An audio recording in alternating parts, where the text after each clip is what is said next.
পারি তারা ঘরে ফিরতে পারছে না, আমরা কী করছি।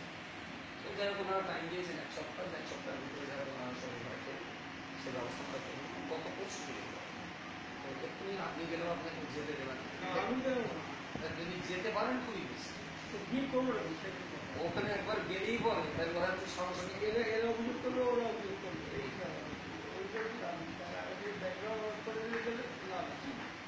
একটা জিনিস হতে পারে যদি প্রশাসনিকভাবে একটা সর্বদলীয় মিটিং ওখানে ডাকে, প্রশাসনিকের দায়ী, প্রশাসনিক দায়ী উনি কি করে চলে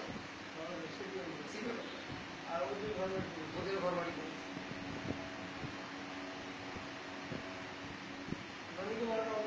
নিঃসন্দেহ অমানবিক এবং পাশবিক মার্গে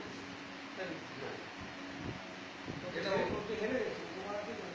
না আসলে ওই জায়গাটায় ওই বুথটাতে পুরোটা সিপিএম। এবছর কিছু টিএমসি ভোট পেয়েছে, সিপিএমেরা টিএমসিকে কে ভোট দিবে এই সন্দেহ করে এক দুজনকে একটু চক্কর করবা সিপিএম।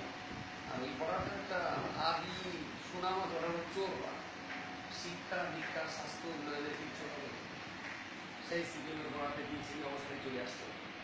আর রনি গিয়েছিল যে তোমরা আমাদের টিএমসির এই ছেলেগুলিকে মানলে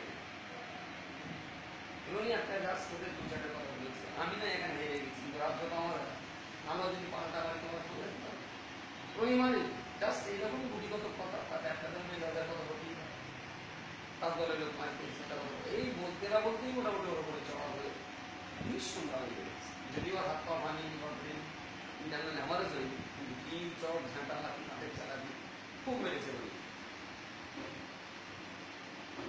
কত জ্ঞান শূন্য না হলে আর অবহেলা হলে সেটা হয়তো পরে নদীকে যখন মাঝে হসপিটালে ভর্তি নিয়েছে তারপরে জনগণ শুনে সবাই গেছে এবং যারা রনির উপরে এই জুলুম অত্যাচার করেছে এদের সবারই না আগে এফআইআর স্টার্ট হয়ে আছে।